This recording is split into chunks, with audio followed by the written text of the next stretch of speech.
Minisita w'umuhwezi w'enshonga z'abakozi Mary Grace Mugasa nagira ngo emyeto myingi neetwaza kuba mu bantu kandi enshonga egi yajejekyerera abazaire obutafayo kuzaja abaana babo. Buli muzaire aina kuba ekyakwenda omwana we niwe nakibiteekamu kandi abaana tuleke kubanagira TV okunaga TV ha TV bakwegeraho ebintu bibi bingi okumunagira internet okumunagira esimu ebintu nagenda nasafinga nosanga ali mubisiyagalo mu bintu byone byakalebuli. Minisita okugamba bino byabari aha mukoro gw'omunya NRM Michael Eyarenga hamwe n'okurundana sente z'okumaliriza ekanisa ya Kikuube omugombora ya Bugambe omu district ya Kikuube.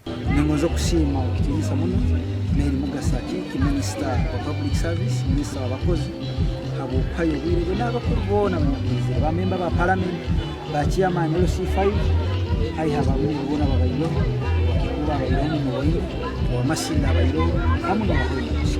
Michael Eyarenga orukusherera NRM obuhagizi omu kyanga kya Bunyoro nagira ngu sente zarwo mu kusima niziza kumalirira ekanisa y'oburiisa bwabo. Kyali mubale sente ezo tumanye zinga esente z'orukwingana miliyoni 12 nizo zarundanwa. Gasha kwa Ambrose Nwagaba Katoto.